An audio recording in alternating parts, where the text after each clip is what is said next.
Bạn có bao giờ tự hỏi, trong thế giới One Piece rộng lớn kia, đã có bao nhiêu băng hải tặc từng dương buồm ra khơi? Từ thời đại trước Roger cho đến hiện tại, mỗi băng đều mang theo giấc mơ, lý tưởng và những câu chuyện riêng. Hôm nay, tôi sẽ cùng bạn điểm lại những băng hải tặc đã ghi dấu ấn trong hành trình chinh phục đại dương ấy.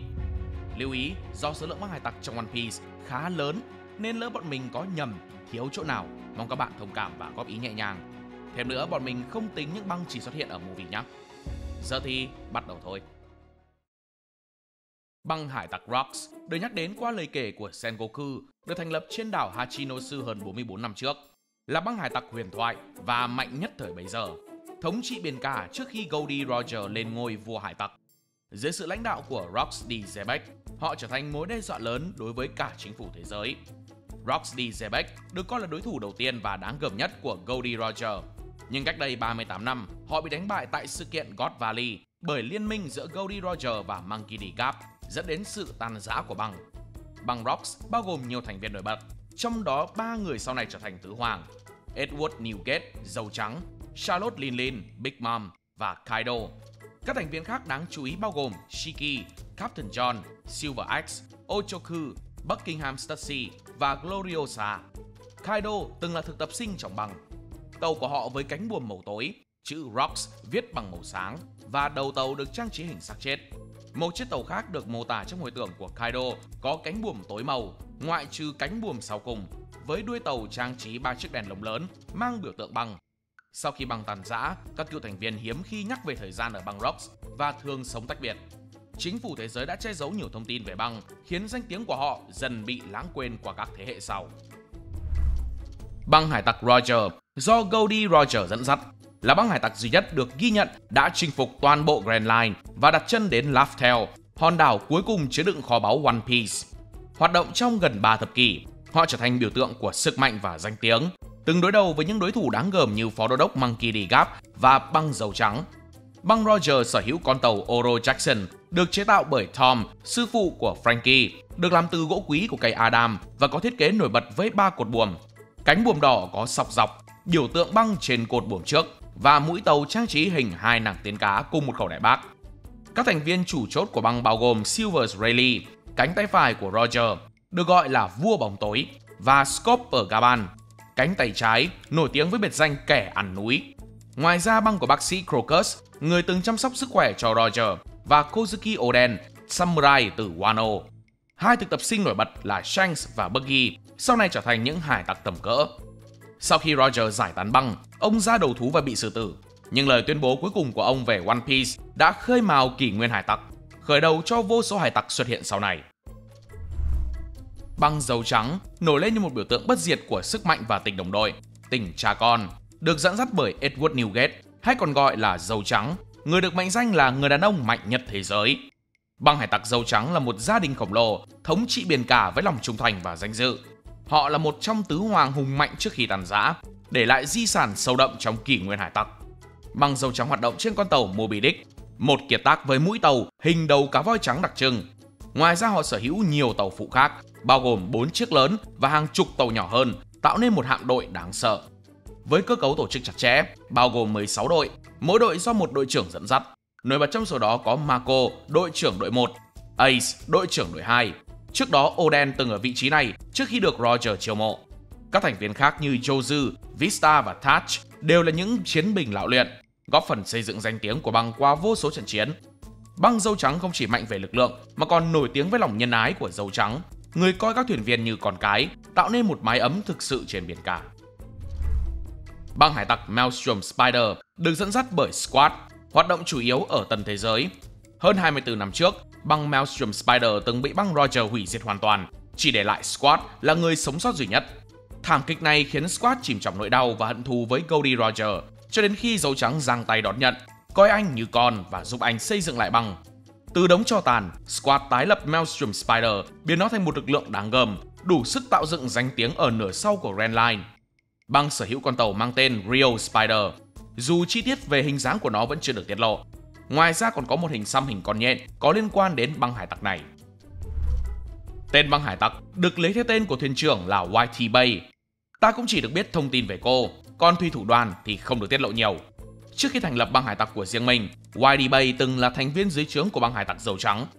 Tàu cướp biển của Whitey Bay là tàu phá băng có thân tàu bằng thép, thay vì thân tàu bằng gỗ như hầu hết các tàu khác trong series cho đến nay. Ngoài ra, ngay phía trước đầu tàu có phù hiệu bông tuyết. Trên tàu là cabin, cũng có những bông tuyết được vẽ trên tường và có các khẩu pháo gắn trên đỉnh. Theo những thông tin không chính thống, Whitey Bay đã gặp Edward Weevil và cãi nhau. Tuy nhiên, cuộc cãi vã nhỏ này đã khiến cô bị Weevil đánh bại. Tin tức về thất bại của cô đã được nhìn thấy trên bàn làm việc của Kizaru.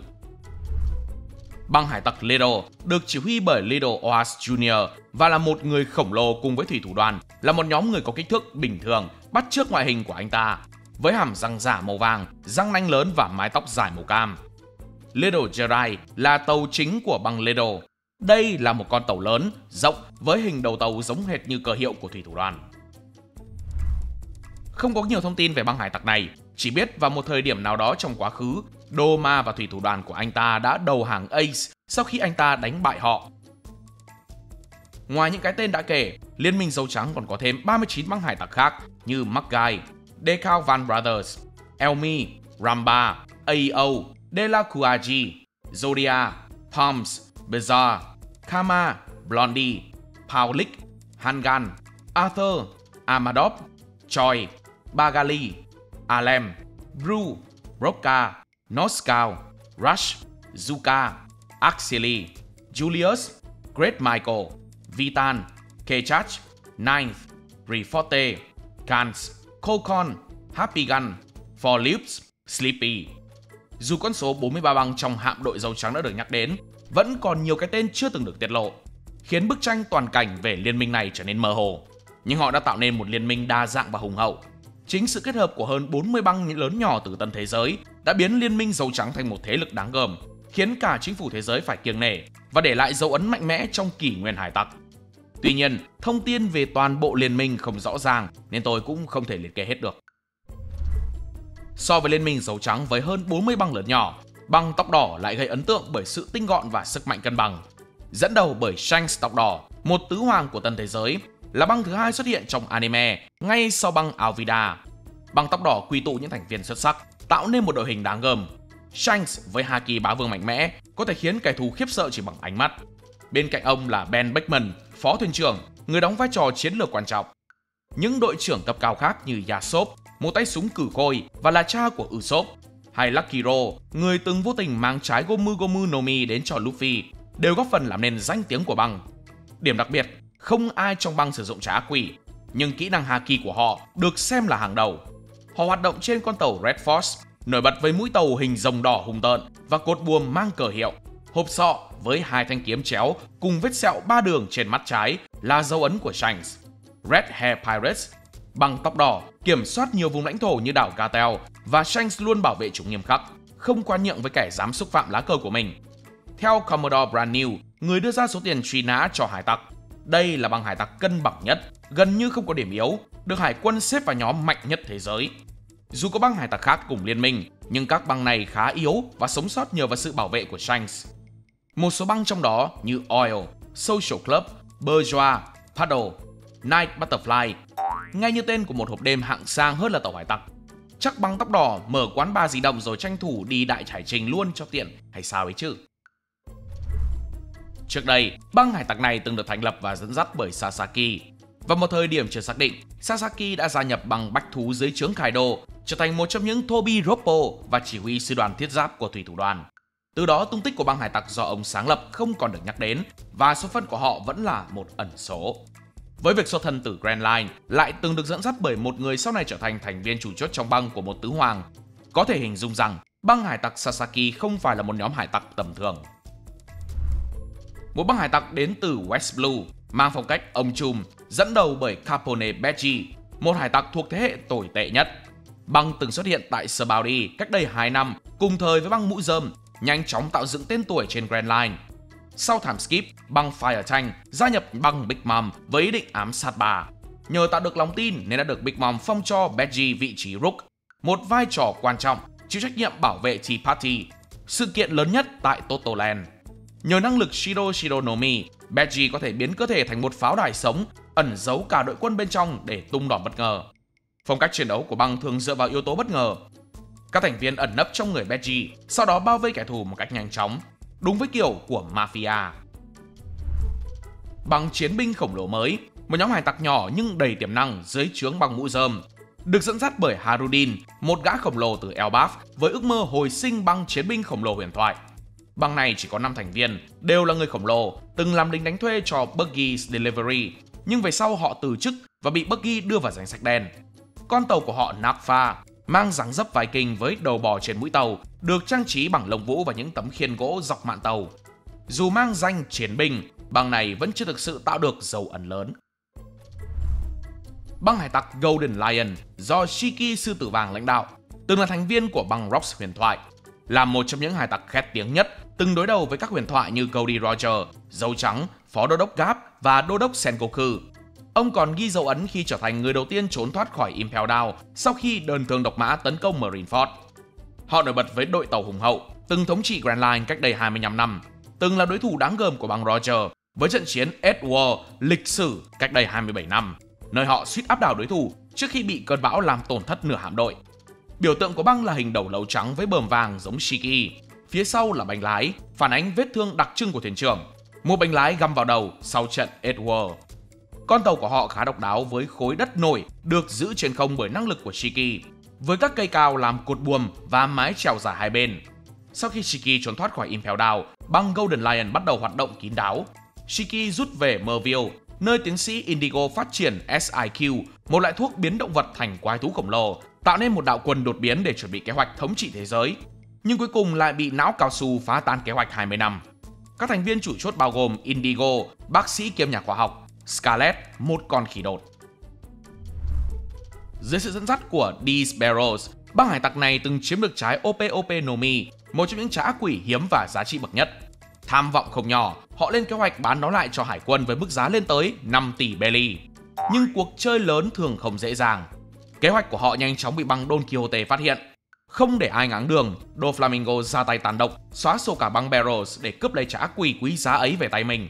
Tuy nhiên, đã chậm một bước. Băng Nox, một nhóm hải tặc nhỏ thuộc tộc Minh, từng hoạt động dưới sự dẫn dắt của Pedro. Ban đầu họ rời rô với cái tên đội thám hiểm Nox chỉ để tìm kiếm Poneglyph, nhưng lại bị chính phủ thế giới truy đuổi, buộc phải trở thành hải tặc với số tiền thưởng không nhỏ, với hai thành viên chủ chốt hơn 300 triệu mỗi người. Con tàu của họ khá khiêm tốn, với mũi tàu hình báo đốm và những cánh buồm in chữ Nox. Điểm xuyết vài cây cọ trang trí, trông chẳng có gì đáng sợ. Băng Fallen Monk, một nhóm hải tặc thuộc thế hệ tồi tệ, được dẫn dắt bởi Udoge, gã thuyền trưởng với nụ cười gần như không bao giờ tắt, dù nhiều lần suýt mất mạng. Xuất phát từ một hòn đảo trên trời chưa rõ tên, băng này từng gây chú ý khi đặt chân đến Sabaudi, cùng thời điểm băng mũ rơm xuất hiện trước time skip. Con tàu của họ mang chủ đề văn hóa dân gian Nhật Bản, cờ hiệu với hình ảnh khuôn mặt Udoge cách điệu, kèm đôi cánh và chuỗi hạt đỏ làm nền, trông vừa lạ mắt vừa có chút thần bí. Băng Navy Happo, một băng hải tặc đến từ Kano quốc do gia đình Chinjao lãnh đạo, giờ đây nằm dưới sự chỉ huy của Sai, người đứng đầu đời thứ 13. Dù mang tên là Navy, tức là hải quân, nhưng đây chỉ là một danh xưng truyền thống trong văn hóa tổ chức của họ, không có liên hệ gì đến hải quân của chính phủ thế giới. Con tàu chủ lực của họ Happo Sai mang hình đầu hổ trắng, bên cạnh 7 con tàu nhỏ hơn gọi là Ippo Sai, có thiết kế giống tàu rùa với đầu rắn biển. Với khoảng 1.000 thành viên, đồng thời sở hữu kho báu khổng lồ nhờ sự dẫn dắt của Chinjao, một cựu hải tặc với mức truy nã hơn 500 triệu BD thời đỉnh cao, nhưng bị Garp đấm thụt cái đỉnh đầu vào nên không làm ăn được gì, buộc ông phải nghỉ hưu, nhường lại thuyền trưởng cho Sai. Trafalgar D. Waterlaw, bác sĩ tử thần đến từ North Blue, sở hữu trái ác quỷ quý hiếm OPOP Nomi, dẫn đầu băng hải tặc trái tim với tham vọng lớn lao, khởi hành trên con tàu ngầm Polar Tank, một chiếc tàu màu vàng nổi bật với mũi hình cá mập được thiết kế để lặn sâu dưới độ sâu 10.000m nhờ lớp phủ nhựa bong bóng. Tàu không chỉ là phương tiện di chuyển mà còn là một bệnh viện di động với phòng phẫu thuật hiện đại, phòng thí nghiệm và đầy đủ thiết bị y tế để hỗ trợ tài năng y thuật của Law. Là một phần của thế hệ tồi tệ, băng hải tặc trái tim mang theo cờ hiệu hình mặt cười 6 hướng tựa như virus và lấy cảm hứng từ nụ cười của Corazon, người từng cứu sống Law của căn bệnh hổ phách trì và trao cho anh trái OPOP Nomi. Đội hình của băng gồm 20 thành viên với những cái tên nổi bật như Beppo, một minh gấu trắng làm hoa tiêu, Penguin, chuyên gia kỹ thuật, Shachi luôn sát cánh bên Law và Ikaku, cô gái duy nhất trong băng, phụ trách bảo trì tàu. Phần lớn là bác sĩ hoặc trợ lý y tế nên sức chiến đấu gần như bằng không trừ một vài cái tên như Law và Beppo. Trước khi gia nhập băng bách thú, Who's Who từng có một quá khứ không mấy ai ngờ tới. Anh từng là thành viên của CP9, nhưng chỉ một sai lầm để tuột mất trái Gomu Gomu no Mi, sự nghiệp của anh kết thúc ngay lập tức, bị sa thải, bị bỏ tù và rồi biến mất khỏi hồ sơ chính thức. Sau khi vượt ngục, Who's Who chấp nhận lời mời của Kaido và gia nhập băng bách thú, trở thành một trong 6 Tobiroppo. Số phận của băng hải tặc cũ cũng không được nói rõ, nhưng có vẻ một phần của băng hải tặc cũ vẫn theo anh, hoạt động như một nhóm cấp dưới trong băng bách thú với tên gọi Cats. Một tổ chức mới nổi do 3 cựu thất vũ hải lập nên, nhanh chóng gây chú ý sau khi thất vũ hải bị giải thể. Được sáng lập bởi Buggy, Crocodile cùng sự góp mặt của Mihawk, Cross Guild đặt trụ sở tại đảo Karai Bari, nơi Buggy từng xây dựng Buggy's Delivery. Tổ chức này nổi bật với ý tưởng táo bạo là phát hành tiền thưởng cho hải quân, biến thợ săn thành con mồi, làm cả thế giới xôn xao. Buggy dù là kẻ yếu nhất trong bộ ba, lại được xem là thủ lĩnh trên danh nghĩa nhờ tài ăn nói và may mắn trời ban.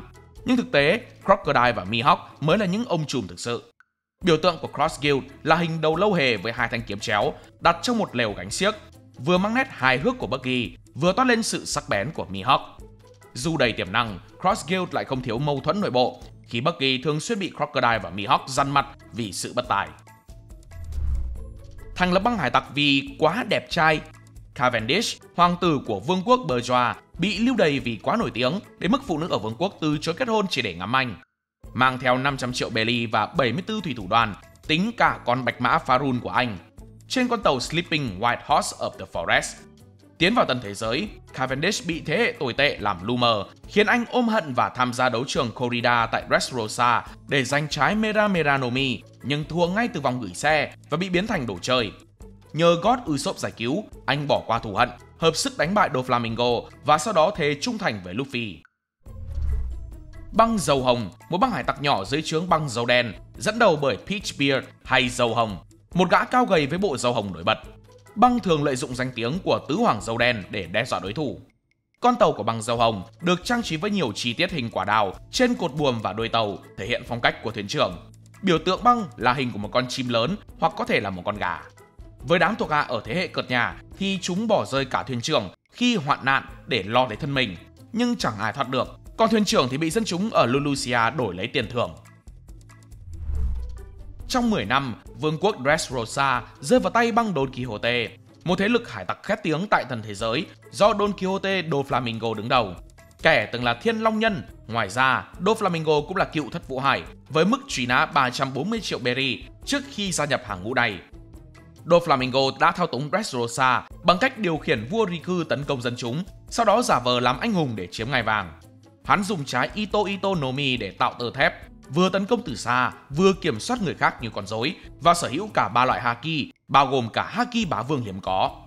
Âm mưu của băng kéo dài với việc biến người dân thành đồ chơi, xóa ký ức của họ bằng năng lực của trái Hobi Hobi no Mi của Sugar, nhằm duy trì quyền lực và che giấu sự thật. Băng Don Quixote có tầm ảnh hưởng rộng lớn với cờ hiệu hình mặt cười gạch chéo. Doflamingo với biệt danh Joker điều hành thế giới ngầm, buôn bán nô lệ, vũ khí và trái Smile nhân tạo, hợp tác với Kaido để cung cấp đội quân doàn giả. Băng Don Quixote có khoảng 2.000 thành viên, chia thành 3 đội chính: đội Pika chuyên đột kích, đội Diamante chuyên chiến đấu và đội Trebon lo nhiệm vụ đặc biệt. Các nhân vật khác như Virgo, gián điệp hải quân, Caesar Clown, nhà khoa học Smile, Law và Viola, từng phản bội cũng góp phần vào hoạt động của băng. Tất cả băng sụp đổ tại Arc Dressrosa khi liên minh Mũ Rơm và Law lật đổ Doflamingo, giải thoát hàng ngàn nạn nhân. Các thành viên chủ chốt bị hạ và toàn bộ băng bị đô đốc Fujitora bắt giữ, áp giải đến Impel Down. Wapol, một gã từng là vua của Drum Kingdom, dẫn đầu băng Blight King, một nhóm hải tặc được thành lập sau khi hắn bỏ trốn khỏi vương quốc vì cuộc tấn công của băng Dầu Đen. Với con tàu Blight King, một chiếc tàu ngầm hình tròn độc đáo có khả năng lặn sâu, băng nổi bật với mũi tàu hình hả mã đội vương miện và lớp vỏ thép trang trí họa tiết ngôi sao. Đội hình gồm các thành viên như Chess, một chiến lược gia lạnh lùng, Kuro Marimo, cựu quan tòa với kiểu tóc afro kỳ dị, và một số lính đánh thuê cùng Ishii-20, những bác sĩ bị ép phục vụ Wapol. Băng Blight King khi ở Drum Island, nơi Wapol âm mưu giành lại ngai vàng bằng cách lừa các bác sĩ trên đảo, nhưng lại thất bại khi Hiriluk tự sát để bảo vệ lý tưởng. Khi băng bị đánh bại, Wapol trôi dạt đến đảo khác sống nghèo khó, rồi bất ngờ giàu lên nhờ biến rác thành đồ chơi, trở thành CEO lúc nào không hay, lập lại vương quốc Evil Black Drum. Băng chiến binh khổng lồ, một nhóm hải tặc gồm toàn những gã khổng lồ từ Elbaf, từng là cơn ác mộng trên đại dương dưới sự chỉ huy của hai thuyền trưởng Dory và Broggy. Trước đó, băng do Jarun và Jorun, hai huyền thoại của giống loài khổng lồ dẫn dắt. Nhưng đã tan rã 102 năm trước khi Dory và Broggy quyết định đấu tay đôi tại Little Garden để giải quyết tranh cãi về con mồi lớn hơn. Con tàu cuối cùng của họ, Great Iric, là một chiếc thuyền dài khổng lồ mang phong cách Viking, trong khi cờ hiệu của băng là một hình đầu lâu đen tuyền, đội mũ giáp hai sừng. Băng chiến binh khổng lồ từng nổi danh với sức mạnh kinh hoàng, từng khiến cả thế giới run sợ hơn 100 năm trước. Nay họ lại tái hợp khi Dory và Broggy trở lại Elbaf. Băng Kidd là một thế lực đầy triển vọng tại tân thế giới, thuộc thế hệ tồi tệ nhất, dẫn đầu bởi Eustace Captain Kidd, một hải tặc đến từ South Blue. Ra khơi trên con tàu Victoria Punk, mang phong cách heavy metal với mũi tàu hình đầu lâu, được đặt tên theo người yêu cũ của Kidd, Victoria, người bị một băng đối thủ sát hại, dẫn đến quyết tâm ra khơi của anh. Băng Kidd khởi đầu tại quần đảo Sabaody với hai thành viên có tiền truy nã vượt 100 triệu berry, Kidd 315 triệu berry và Killer 162 triệu, vượt nhẹ so với băng mũ rơm thời điểm đó. Kidd với trái Jiki Jiki no Mi có thể điều khiển kim loại, từng thể hiện tham vọng lớn khi đối đầu với cả tứ hoàng. Tuy nhiên, sự ngạo mạn cũng khiến Kidd mất cánh tay trái dưới tay Beckman, phó thuyền trưởng bằng tóc đỏ, và chịu nhiều thất bại trước các thế lực lớn. Sức mạnh của băng Kidd nằm ở sự đoàn kết và những thành viên chủ chốt. Killer, biệt danh chiến binh tàn sát, là bạn thời thơ ấu của Kidd, với mức truy nã tăng lên 200 triệu berry sau time skip. Dù phải chịu hậu quả từ trái smile lỗi khiến anh chỉ có thể cười. Băng mũ rơm giả, một đám hải tặc do bà tấc lưỡi Demalo Black cầm đầu, xuất hiện tại quần đảo Sabaody sau time skip 2 năm. Với niềm tin rằng băng mũ rơm thật đã chết sau trận chiến tại Marineford, chúng lợi dụng danh tiếng của băng mũ rơm thật để trục lợi. Đám giả mạo này tuyển quân rầm rộ tại Sabaody, chỉ nhận thuyền trưởng có mức truy nã trên 70 triệu berry. Nhưng sự kiêu ngạo của Black khiến chúng nhanh chóng lộ tẩy, để rồi bị Sentomaru và hải quân tóm gọn cả đám. Những kẻ còn lại bị băng Caribou trốn sống, chỉ có Black, Chocolate và vài tên sống sót, bị giam tại căn cứ G4. Sau này, chúng chuyển sang giả danh băng Kidd. Băng Caribou do hai anh em tóc ướt Caribou và kẻ vấy máu Koribo cùng chỉ huy. Caribou sở hữu trái Logia Numa Numa no Mi, biến cơ thể thành đầm lầy không đáy, vừa dùng để nuốt chửng kẻ địch, vừa làm kho chứa đồ. Koribo thì luôn vác theo cái xẻng, nổi tiếng với sở thích chôn sống đối thủ. Dù vẫn nguy hiểm theo cách nào đó, nhưng băng Caribou lại được nhớ đến nhiều hơn bởi sự hề hước của hai anh em, hơn là sức mạnh thực sự. Băng do X-Rex dẫn dắt, một cựu chuẩn đô đốc hải quân, người đã công khai đào tẩu để hoạt động bí mật dưới danh nghĩa thủ lĩnh SWORD, một đơn vị đặc nhiệm của hải quân. Xuất phát từ North Blue và được xếp vào thế hệ tồi tệ nhất nhờ sức mạnh đáng gờm của họ. Thành viên của băng mang phong cách của các kiếm sĩ châu Âu, gợi nhớ đến hình ảnh 3 chàng lính ngự lâm, nhưng tên vẫn chưa được tiết lộ.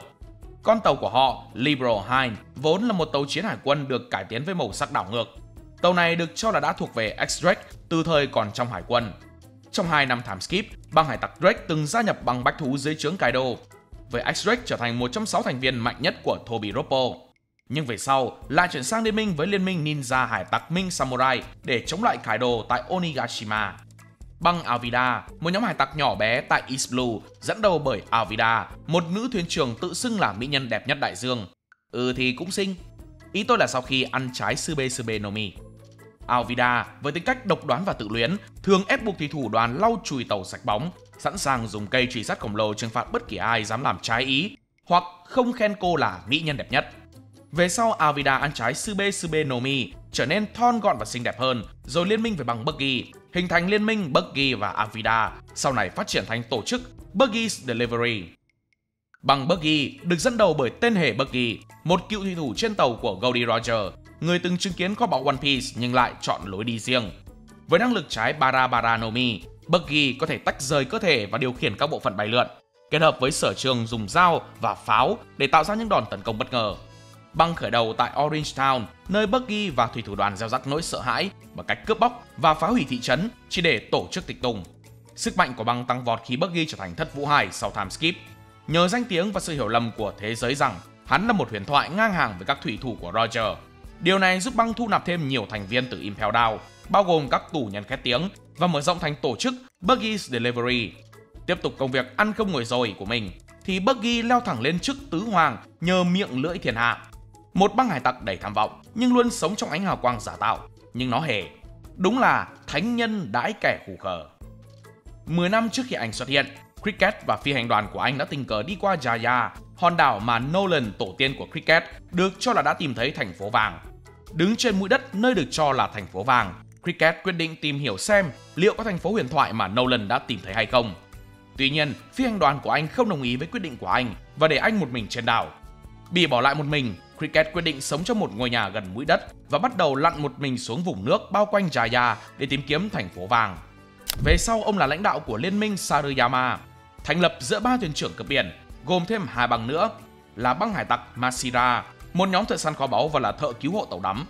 Băng còn lại là hải tặc Shoujo, một nhóm thợ săn kho báu và nhà thám hiểm định vị bằng tiếng vang. Băng Ideo, một nhóm hải tặc nhỏ trong hạm đội mũ rơm, từng là XXX Jim Marshall Arts Alliance trước khi chính thức mang tên này, dẫn đầu bởi Ideo, một võ sĩ quyền Anh hạng XXX từ tộc người tay dài. Băng chỉ có 4 thành viên, gồm cả Blue Jelly, võ sĩ tộc người chân dài, cùng Abdullah và Jit, 2 cựu thợ săn tiền thưởng. Họ gặp nhau tại đấu trường Corrida ở Dressrosa, cùng hợp sức chống lại băng Don Quixote, nhưng nhanh chóng bị hạ bởi Dellinger, một thuộc hạ của Doflamingo. Băng Rocio, một nhóm hải tặc nhỏ bé do thuyền trưởng Rocio cầm đầu, từng xuất hiện ở Mocktown với hy vọng gây dựng tên tuổi. Rocio, gã có biệt danh kẻ hành quyết, mang trên đầu băng đô in biểu tượng cờ băng, một hình người treo cổ trên nền đỏ trông khá rùng rợn, nhưng dễ dàng bị Bellamy và Sakis đánh bại không thương tiếc. Đám thuộc hạ của Rocio vội vàng đưa thuyền trưởng đi cấp cứu, nhưng chúng cũng chả khá hơn khi một thành viên bị Burgess hạ gục dễ dàng. Một thế lực tứ hoàng từng liên minh với băng bách thú, dẫn đầu bởi Charlotte Linlin, hay còn gọi là Big Mom. Băng đặt căn cứ tại Totoland, một con đảo gồm 35 hòn đảo như đảo phô mai, đảo kẹo và trung tâm là đảo bánh. Với giấc mơ biến Totoland thành vương quốc hòa hợp cho mọi chủng tộc, Big Mom xây dựng băng như một gia đình khổng lồ với 85 người con, 44 con trai, 41 con gái, 43 người chồng và hơn 10.000 thuộc hạ từ nhiều tộc khác nhau như người cá, mink đến cả người lùn. Con tàu Queen Mama Chanter của họ là một kiệt tác bánh kẹo đúng điệu. Mũi tàu hình con cừu hồng đội mũ, miệng cười toe toét. Thân tàu màu hồng với họa tiết kẹo và cánh bùa mang biểu tượng băng. Đầu lâu đội vương miện, môi son đỏ, 2 xương đùi chéo trên nền hồng phấn. Tàu có khả năng hát nhờ Big Mom thổi hồn, biến mũi tàu thành một con Homie sống động và được trang bị hàng loạt đại bác từ mũi cho đến 2 bên mạn tàu. Về tổ chức, Big Mom đứng đầu với năng lực Soru Soru no Mi, cho phép bà thao túng linh hồn, tạo ra các homies mạnh mẽ như Prometheus, Zeus và Napoleon. Dưới bà là 3 tư lệnh ngọt, Katakuri, Smoothie và Cracker. Các thành viên khác như Perospero, con trai cả, Snack, cựu tư lệnh ngọt trước khi bị đánh bại, đều đóng vai trò quan trọng trong băng. Tính cách của Big Mom rất phức tạp. Một mặt, bà là thủ lĩnh quyền lực với tham vọng vương quốc hòa hợp. Mặt khác lại thường xuyên lên cơn thèm ăn, có thể tàn sát cả thuộc hạ hay người thân nếu bị cản trở. Điều này khiến sự ổn định trong băng đôi lúc bị đe dọa bởi chính người đứng đầu. Băng Bellamy, một nhóm hải tặc đến từ North Blue, từng hoạt động tại Jaya dưới trướng của Don Quixote Doflamingo, do linh cẩu Bellamy làm thuyền trưởng. Băng đi theo triết lý thời đại mới, bỏ qua những giấc mơ như One Piece để cướp đoạt báu vật từ kẻ yếu hơn. Băng Amigo, một nhóm hải tặc đồng minh của Shiki, mang đậm phong cách Mexico với hình ảnh những gã mariachi. Dẫn đầu là thuyền trưởng Lago, một gã cào lớn, thích ngủ trưa và hay dùng từ tiếng Tây Ban Nha, cùng phó thuyền trưởng Coto, anh trai của Lago, một gã lùn mũm mĩm đeo mặt nạ luchador đổ vàng, có khả năng bay nhờ chiếc mũ sombrero xoay như chóng chóng. Băng Eraser, một nhóm hải tặc không mấy tên tuổi, chỉ kịp để lại dấu ấn ngắn ngủi khi đặt chân đến Skypiea. Và đây là tàu của chúng. Thế thôi, chúng ta đến với băng tiếp theo. Băng Spade, một nhóm hải tặc từng hoạt động rầm rộ dưới sự dẫn dắt của Portgas the Ace, siêu tần tình với sức mạnh từ trái Mera Mera no Mi, được thành lập 5 năm trước dòng thời gian chính. Đội hình băng gồm 20 thành viên đa dạng, từ con người, người cá, mỹ nhân ngư đến một thành viên tộc Logram và một con linh miêu tên Kotatsu. Khi tiến vào tầm thế giới, Ace quyết tâm lấy đầu dấu trắng, dẫn đến cuộc chiến kéo dài 5 ngày với Jinbe, một thất vũ hải khác, kết thúc bất phần thắng bại. Nhưng trước sức mạnh của dấu trắng, cả băng bị đánh bại dễ dàng và cuối cùng sáp nhập vào băng của ông. Piece of Spade Dial, con thuyền của băng, bị Ace đốt bỏ, đánh dấu sự tàn rã của băng. Băng Blue Jam, một nhóm hải tặc khét tiếng tại East Blue do Blue Jam cầm đầu. Chúng hoạt động tại Great Terminal, bãi rác ngoài của vương quốc Koa, là kiếp nạn đầu tiên của ba anh em Ace, Sabo và Luffy. Một băng hải tặc ra khơi để đua idol, con tàu của họ Going Luffy Senpai là biểu tượng cho sự cuồng nhiệt của băng, với mũi tàu hình Luffy trước time skip, đuôi tàu mô phỏng đầu Chopper và cánh buồm đỏ thẫm in dòng chữ Bato Club. Dẫn đầu bởi Bartholomew, một siêu tân tinh đến từ East Blue, nhờ sức mạnh trái Bari Bari no Mi cho phép anh tạo ra tường chắn bằng cách bắt chéo tay. Băng Bato Club có 56 thành viên, đều là những kẻ tôn thờ Luffy. Băng gây rối khắp tân thế giới, từ việc bán hàng lưu niệm mũ rơm rồi đến nghịch ngu đốt cờ của Shanks tại Gartel để rồi bị Yasop phá hủy Going Luffy Senpai, khiến băng rơi vào cảnh tan tác. On Air Pirates là một băng hải tặc đầy chất chơi với âm nhạc và sự lém lỉnh, được dẫn đầu bởi Scratchman Apu, tiếng gầm từ biển của thế hệ tồi tệ nhất. Băng đến từ Grand Line và nhanh chóng gia nhập băng bách thú. Sau time skip trở thành một Shinichi, thậm chí được giao quản lý đám Numbers. On Air Pirates mang phong cách độc đáo với âm nhạc làm vũ khí. Apo nhờ năng lực Auto Autonomy có thể biến cơ thể thành nhạc cụ, tạo ra âm thanh công kích từ xa, khiến đối thủ nghe mà đau đúng nghĩa. Các thành viên trong băng không ai thực sự nổi bật, đa phần chỉ đóng vai trò phụ, làm nên cho tổng thể câu chuyện. Băng cướp biển Ramba là một băng cướp biển đã chết từ lâu ở West Blue, là một đoàn người yêu âm nhạc cuồng nhiệt. Tất cả họ đều có tài ca hát. Lần đầu tiên Crocus nhắc đến họ là nhóm cướp biển đã đưa Laboon đến Twin Capes. Thuyền trưởng đầu tiên, Yoki, và một số thủy thủ đoàn khác bị bệnh và tử vong khi cố gắng quay trở lại qua Campbell. Những người còn lại trong đoàn đã tử nạn trong trận chiến bên trong Florian Triangle, tất cả trừ Brook và chú cá voi Laboon Island. Nhờ trái Yomi Yomi no Mi, Brook sống lại dưới dạng bộ xương, nhưng cả băng đã tàn rã, để lại con tàu cho băng Rowling sau này. Băng hải tặc Gecko là băng hải tặc cũ của Gecko Moria. Băng đã đến được tân thế giới và đụng độ với băng hải tặc bách thú ở vùng Ringo của Wano quốc. Cuối cùng, cuộc xung đột này kết thúc với phần lớn thủy thủ đoàn bị giết. Chỉ có Moria là người sống sót duy nhất được biết đến, dẫn đến hắn đã xây dựng một đội quân zombie về sau. Và với tên băng mới là Thriller Bug, cờ hiệu của băng là một hộp sọ với đôi cánh rơi, phản ánh phong cách kinh dị của Moria. Thành viên chủ chốt gồm Hawkback, bác sĩ biến thái chuyên tạo ra zombie, Perona, cô nàng điều khiển ma quỷ bằng trái Horo Horonomi, và Absalom, gã người sư tử tàng hình nhờ trái Suke Suke no Mi. Băng Thriller Bug từng gây sóng gió khi bắt cóc bóng của hàng loạt nạn nhân, bao gồm cả bằng mũ rơm để phục vụ tham vọng của Moria, tạo ra zombie mạnh nhất Oas và trở thành vua hải tặc. Nhưng kế hoạch sụp đổ, Moria bị đánh bại, Oas bị hạ gục và Thriller Bug tan nát sau trận chiến. Sau đó Moria bị trục xuất khỏi thật vụ hải, còn băng tan rã hoàn toàn. Rowling là băng bị mắc kẹt và trở thành con mồi của Thriller Bug.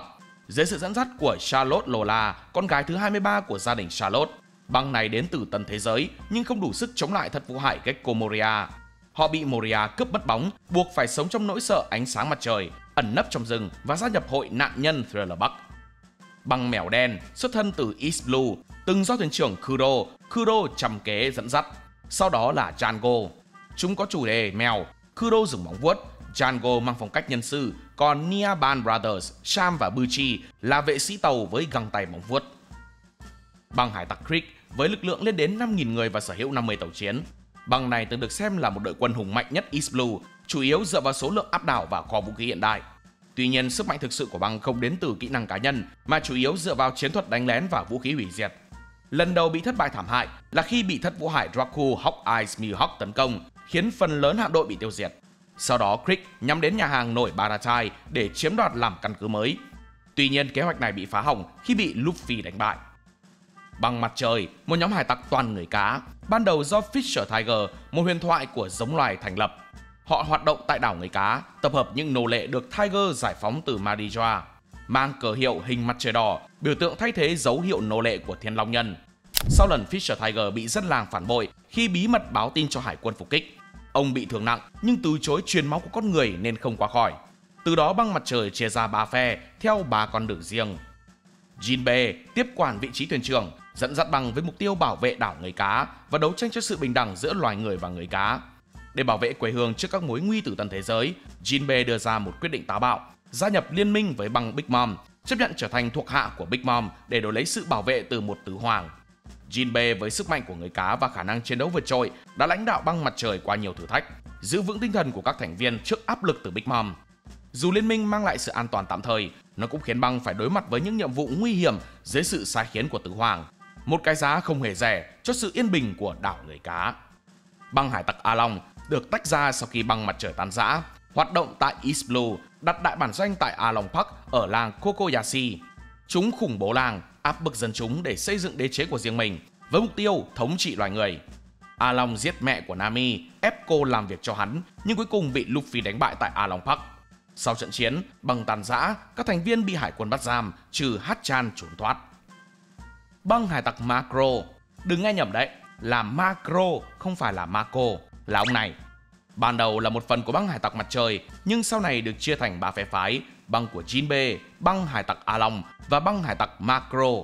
Băng hải tặc Macro làm việc cho thủ lĩnh đường dây bắt cóc Dilvan gần quần đảo Sabaody để bắt Hatchan và Kami, nhưng sau đó lại bị Hatchan dễ dàng đánh bại.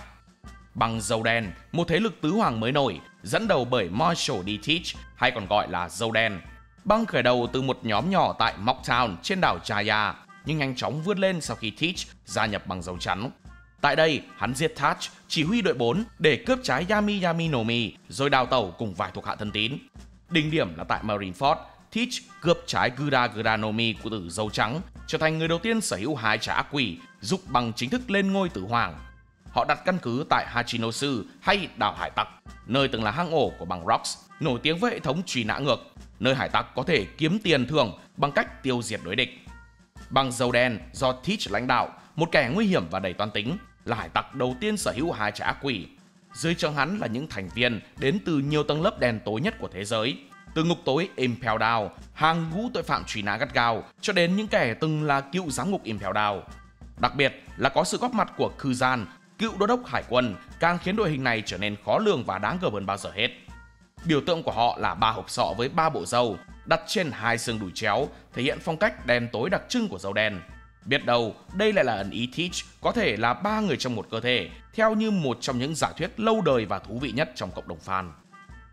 Ở dưới trướng Kaido, băng Hawkins nổi lên như một nét chấm phá đầy bí ẩn. Băng do Basil Hawkins, phù thủy của thế hệ tồi tệ nhất cầm đầu, mang phong cách ma mị từ North Blue. Thành viên không có một ai nổi bật ngoài thuyền trưởng, với Faust, một con mèo đóng vai trò là pháp sư của thủy thủ đoàn.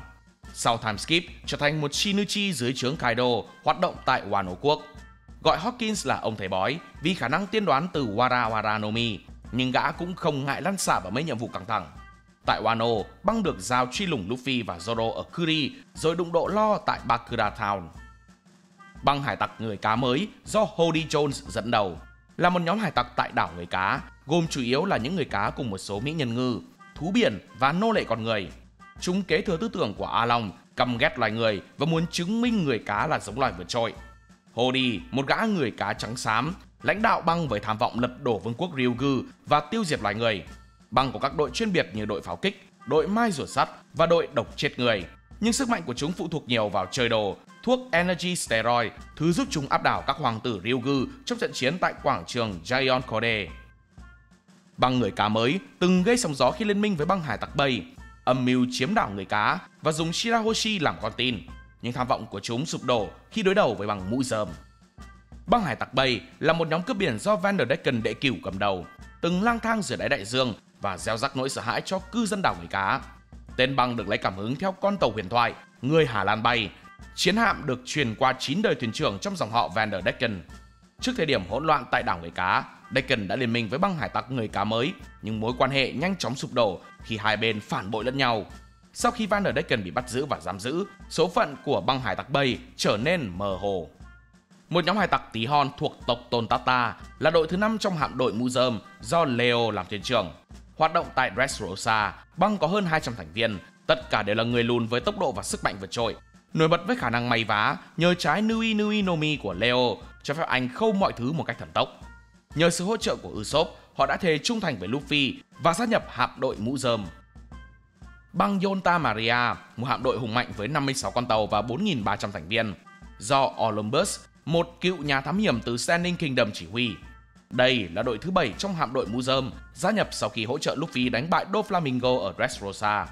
Tàu chính Yonta Maria cực kỳ đồ sộ, có mũi tàu hình nữ thần với cánh thiên thần và mũ giáp, trong khi cờ hiệu của băng là hình hộp sọ với 2 nửa vỏ trứng. Một biểu tượng liên quan đến trứng của Columbus, nó ám chỉ một nhiệm vụ tưởng chừng như bất khả thi nhưng lại trở nên dễ dàng khi đã hiểu. Chứ không phải như các bạn nghĩ đâu đấy. Hạm đội còn có 5 con tàu Santa Maria và 50 tàu Nita Maria nhỏ hơn. băng Yonta Maria từng giúp Luffy và đồng minh chạy trốn khỏi hải quân tại Dressrosa, tạo cầu nối dài 5 km để rút lui an toàn. Hành trình của băng Bonnie bắt đầu từ South Blue với mục tiêu tìm kiếm Kuma, cha của thuyền trưởng Bonnie, một thực thần thuộc thế hệ tồi tệ nhất.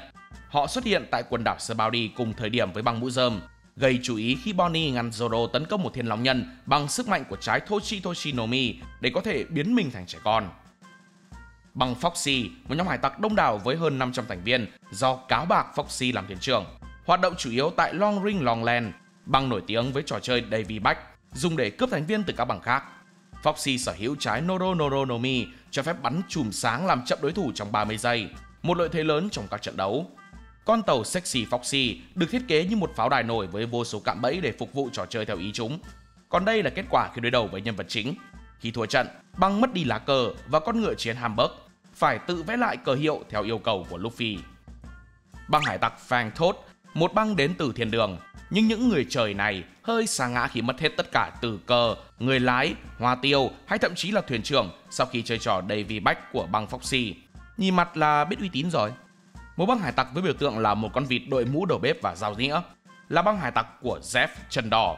Họ có một quy tắc chung là không bao giờ được ăn cắp thức ăn của mục tiêu, bất kể tình huống như thế nào.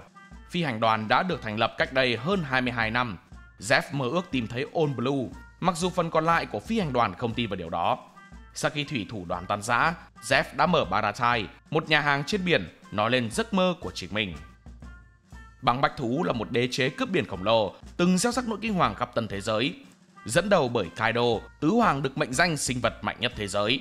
Băng đặt căn cứ tại Onigashima, một hòn đảo sừng sững ở Wano quốc, nơi họ chiếm đóng suốt 26 năm qua thông qua liên minh với tướng quân Kurozumi Orochi. Với quy mô lên đến 20.000 thành viên, băng Bách Thú sở hữu lực lượng hùng hậu. Trong đó hơn 500 người sử dụng chả ác quỷ nhân tạo Smile, được tạo ra từ mối quan hệ với Doflamingo và Caesar, mang lại sức mạnh doan nhưng cũng tiềm ẩn nhiều rủi ro. Cơ cấu của băng được tổ chức chặt chẽ, với Kaido ở vị trí tối cao, điều hành bằng sức mạnh và sự tàn bạo. Bên dưới ông là bộ ba thiên tai King, Queen và Jack. Nhóm Tobiroppo gồm 6 Shinichi mạnh nhất: Ulti, Page One, Who's Who, Sasaki, Black Maria và X-Drake đều sở hữu trái doan cổ đại, giúp họ biến hình thành các loài khủng long cổ xưa, từ Allosaurus đến Triceratops. Ngoài ra băng còn có Numbers, những gã khổng lồ nhân tạo thất bại từ thí nghiệm Hoàng Hà Giát, được Kaido mua lại để làm chiến binh, cùng các cấp bậc khác như Shinichi, Gifters, Pleasures và Waiters là những chiến binh cấp thấp của thủy thủ đoàn, những người vẫn chưa được ăn trái Smile, vẫn đang chờ cơ hội để có được sức mạnh của động vật, tạo nên một hệ thống phân cấp rõ ràng. Biểu tượng của băng Bách Thú là hình ảnh hai chiếc sừng dài, cong, phản ánh hình dạng của Kaido khi hóa rồng nhờ Uo no Mi Model Seiryu. Là một trong những băng hải tặc hùng mạnh nhất thế giới, băng hải tặc quái thú sở hữu một hạm đội tàu cướp biển. Các thành viên đáng chú ý của thủy thủ đoàn đều có tàu riêng của họ.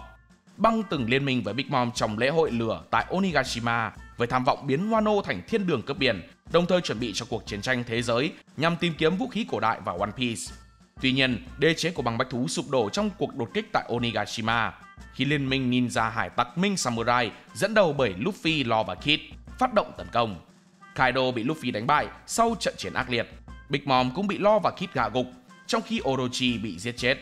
Sự thất bại này không chỉ chấm dứt ách thống trị của băng Bách Thú tại Wano, mà còn giải phóng đất nước khỏi 26 năm áp bức. Thành viên duy nhất được nêu tên trong phi hành đoàn là Gali. Anh ta có 2 thành viên phi hành đoàn thường được nhìn thấy đi cùng anh ta, nhưng họ không được nêu tên. Nói chung là không có gì để nói. Lại tiếp tục là Zou, nhưng lần này là Zou Nâu, là một băng hải tặc ở tân thế giới do Chadros Higeliges đứng đầu. Sau khi thua Hawkins tại Foot Mountain và bị làm tê liệt chân, họ đến Panghazat. Nhiều thành viên phi hành đoàn đã phải thay thế phần thân dưới của họ bằng một nửa động vật và biến thành nhân mã. Băng hải tặc Big Helmy, dưới sự lãnh đạo của Mikazuki, họ đến Water 7 để công ty Galila sửa chữa con tàu của họ, nhưng đã chọn không trả tiền cho con tàu vì giá công việc quá cao. Nhưng không ngờ, thợ thầy ở đây toàn thú dữ, cái kết thì biết rồi đó. Băng hải tặc ASL là nhóm không chính thức, gồm Ace, Sabo và Luffy. Khi còn nhỏ tại vương quốc Goa, thời 3 anh em còn cởi chuồng tắm mưa nhưng với tham vọng làm hải tặc. Ban đầu, thủy thủ đoàn mơ ước được vào Grand Line, nhưng thuyền trưởng Billy the Orca Killer đã bị thuyền trưởng Smoker bắt giữ. 2 thành viên Koze và Paki cảm thấy tức giận vì giấc mơ của họ đã bị phá hỏng và quyết định trả thù cấp dưới của Smoker, thượng sĩ quan Tashigi, nhưng cô ấy dễ dàng đánh bại họ. Đúng như tên gọi của họ, băng hải tặc Candy có chủ đề liên quan đến kẹo. Với tất cả các thành viên đều đội một viên kẹo được gói trang trí trên đầu. Với thuyền trưởng của họ đội 2 viên, mỗi bên một viên. Trong khi cả băng đang xâm chiếm Saint Poplar. May mắn thay, CP9 đã ở trong thị trấn vào thời điểm đó. Cả đoàn có vẻ rất thích hoa tulip, lúc nào cũng có tư thế như hoa tulip. Họ cũng đội hoa tulip thật trên đầu, ngoại trừ Yudica, người có mái tóc được tạo kiểu giống như hoa tulip. Phi hành đoàn có vẻ khá yếu, được lãnh đạo bởi Sukare Thainen. Họ được cho là chỉ tấn công những nơi khi người cai trị của họ đã rời đi. Họ sở hữu một loại bệnh nhiễm trùng được gọi là vi khuẩn hồn, khiến những người bị nhiễm bệnh muốn hồn những người xung quanh họ. Ngoại hình của một số thành viên cũng có liên quan đến chủ đề vi khuẩn. Băng hải tặc Space là một nhóm cướp biển ngồi ngoài hành tinh đến từ không gian. Họ là những người khai thác mặt trăng, khai thác bất cứ thứ gì họ có thể tìm thấy. Họ có một con tàu tương đối nhỏ, được điều khiển bởi một số cướp biển không gian giống Fox và các sinh vật khác. Sau khi Enel hạ cánh trên mặt trăng và tấn công băng hải tặc Space, thì căn cứ và con tàu của băng nằm trong đống đổ nát và không biết họ có sống sót hay không. Băng hải tặc Zero có nguồn gốc từ South Blue. Sau khi đến được quần đảo Sabaudi, đoàn thủy thủ quyết định đi xuống đảo người cá. Trên đường đi, họ bị băng hải tặc người cá mới chặn lại. Sau khi bị bón hành và bị đục vài lỗ lên thuyền, thì họ thề sẽ không bao giờ quay lại đảo người cá nữa. Băng hải tặc Archimedes là một nhóm cướp biển đến từ một vùng đất không xác định, dưới sự chỉ huy của Devil Diaz. Tuy nhiên, Diaz đã bị bắt và bị bán làm nô lệ cho Thiên Long Nhân trên quần đảo Sabaudi.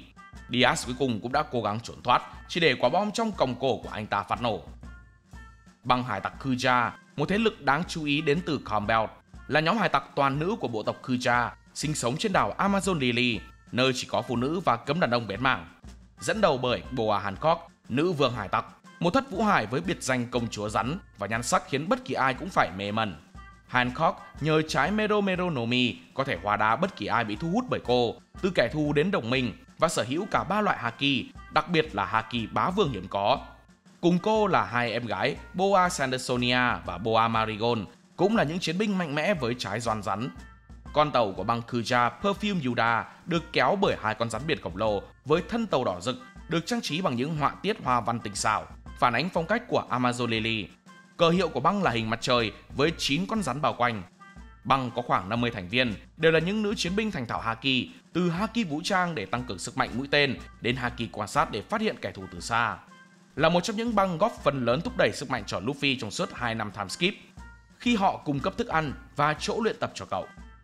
Băng hải tặc trẻ con lập ra lúc Usopp còn nhỏ, mục đích để vui chơi và mơ mộng chứ không để thực chiến. Băng hải tặc Phoenix, họ từng là hải tặc nhưng bị gia tộc Achino cướp mất lá cờ và bắt phải phục vụ. Trong một trận chiến ở tận thế giới, phó thuyền trưởng Vigaro đã phải hy sinh để bảo vệ đồng đội. Nhờ băng mũ rồng giúp đỡ, họ lấy lại được lá cờ và tiếp tục ra khơi. Băng hải tặc Sea Nemo, sau khi bị Luffy đánh bại và truyền cảm hứng tại Alabasta, thủ lĩnh của Kung Fu Dugong đã ra khơi và thành lập một thủy thủ đoàn chỉ toàn động vật biển. Có vẻ sở hữu một lượng lớn sức mạnh đủ lớn vì chúng đã thành công đến được tận thế giới. Thuyền trưởng cũng sở hữu haki vũ trang. Lá cờ của băng hải tặc Sea Nemo bao gồm khuôn mặt mỉm cười không thấy mặt trời của thuyền trưởng với hai xương chéo phía sau. Được thành lập tại một hòn đảo chưa được khám phá trong 20 năm, băng hải tặc Jenny gồm thuyền trưởng Jenny và thành viên băng là một đàn dê mà ông đã huấn luyện. Băng hải tặc Bí Ngô là một nhóm trẻ em giả vờ làm cướp biển sống trên đảo Ruluka 10 năm trước. Băng hải tặc Bí Ngô khá giống với băng hải tặc Usopp vì cả hai đều là nhóm trẻ em hoạt động như những thủy thủ đoàn cướp biển. Không có thủy thủ đoàn rõ ràng khác ngoài hai mẹ con nhà này, được biết đến như là vợ và con trai của Dâu Trắng. Băng hải tặc Weevil vẫn được xem là một mối đe dọa lớn vì hắn đã tiêu diệt nhiều cựu thành viên của băng Dâu Trắng. Về sau còn được công nhận là thất vũ hải. Liên minh cướp biển Silver là một liên minh không chính thức của nhiều băng hải tặc có trụ sở trên đảo Silver Mine. Trái ngược với một liên minh cướp biển thông thường, nhóm này có một thủ lĩnh chung, Bill. Tuy nhiên, thuyền trưởng Bill của họ chỉ có ý định sử dụng họ để mang kho báu về cho mình và cũng giết họ để giành được tiền thưởng. Sau khi Bill và các thành viên hàng đầu bị đánh bại, liên minh đã tàn rã. Sweet Pirates là một nhóm cướp biển toàn nữ do Desire lãnh đạo, có nguồn gốc từ East Blue. Thủy thủ đoàn gần như bị liên minh cướp biển Silver tiêu diệt và các thành viên còn lại vẫn gia nhập liên minh Silver vì không biết rằng họ là những kẻ tấn công. Sau đó 4 thành viên còn lại bị liên minh cướp biển Silver phản bội và tự mình ra khơi. Vậy là chúng ta vừa cùng nhau băng qua đại dương rộng lớn của One Piece, điểm mặt những băng hải tặc từ huyền thoại lẫy lừng cho đến những cái tên nhỏ bé nhưng không kém phần dữ dội. Tất cả đều góp phần tạo nên những cơn sóng thần kỳ làm chao đảo thế giới. Cơ mà khoan đã, thế thiếu đúng không? Có một băng hải tặc mà ai cũng biết là ai. Họ là trọng tâm và là nhân vật chính của bộ truyện tranh và phim hoạt hình One Piece, được dẫn dắt bởi nhân vật chính Monkey D. Luffy. Đó chính là băng hải tặc mũ rơm. Cái tên mà chỉ cần nhắc đến thôi đã khiến cả đại dương phải rùng mình, nhưng cũng làm trò hài hước vì độ lắm drama không ai sánh bằng. Dẫn đầu là một thuyền trưởng ngây ngô đến mức đôi khi khiến cả băng chỉ muốn đội quần, nhưng lại mang trong mình giấc mơ cháy bỏng, trở thành vua hải tặc và tìm ra One Piece. Nhờ trái Gomu Gomu no Mi mà sau này được tiết lộ là Hito Hito no Mi Model Nika, Luffy biến cơ thể thành cao su, có thể kéo dài một bộ phận trên cơ thể, biến hình, thậm chí thức tỉnh thành Nika với sức mạnh tự do đến mức phá đảo thế giới ảo. Sau chiến thắng vang dội tại Wano, mức truy nã của cậu đã vọt lên 3 tỷ berry, chính thức đưa băng mũ rơm vào hàng ngũ những thế lực lớn nhất đại dương, khiến cả thế giới phải nhìn họ bằng con mắt khác. Băng mũ rơm hiện có 10 thành viên, một tập hợp những con người kỳ lạ với đủ mọi tính cách, từ một gã kiếm sĩ mề ngủ, một bác sĩ là tuần lộc mũi xanh, đến một bộ xương sống, nhưng tất cả đều chung một điểm: trung thành tuyệt đối với Luffy. Dù không ít lần họ phải khổ tâm với những quyết định táo bạo của thuyền trưởng. Con tàu Thousand Sunny, niềm tự hào của băng với mũi tàu hình đầu dê dễ thương, đã cùng họ vượt qua biết bao sóng gió. Từ những ngày đầu tại East Blue, nơi họ đánh bại những kẻ như A Long để bảo vệ dân làng, đến những trận chiến long trời lở đất để lật đổ các tứ hoàng. Sau đó Luffy chính thức được công nhận là tứ hoàng. Họ không chỉ là một băng hải tặc mạnh mẽ với những chiến tích vang dội, mà còn là một gia đình, nơi mỗi thành viên đều sẵn sàng hy sinh vì nhau, dù đôi khi phải đau đầu vì cái sự não cao su của thuyền trưởng. Vậy là chúng ta đã cùng nhau điểm qua những băng hải tặc đã và đang làm nên những cơn sóng vĩ đại trên đại dương của One Piece. Mỗi băng, mỗi thuyền trưởng, mỗi ước mơ đều mang đến một câu chuyện riêng biệt, góp phần làm nên sự phong phú và hấp dẫn của thế giới hải tặc mà Eiichiro Oda đã dày công xây dựng. Tuy nhiên, hành trình của Luffy và băng mũ rơm vẫn còn rất dài, và chúng ta chưa thể biết hết được tất cả những băng hải tặc sẽ xuất hiện trong tương lai. Những cuộc phiêu lưu, những trận chiến và những ước mơ tiếp theo sẽ tiếp tục được viết lên bởi những hải tặc không bao giờ từ bỏ khát vọng của mình. Còn bây giờ thì nếu thấy hay, nhớ để lại một like và một share để ủng hộ chúng mình. Đừng quên bấm nút subscribe để nhận thông báo và nhớ đăng ký cả hội viên để không bỏ lỡ những video hấp dẫn phía sau. Cảm ơn các bạn đã xem video. Hẹn gặp lại trong những video tiếp theo. See ya!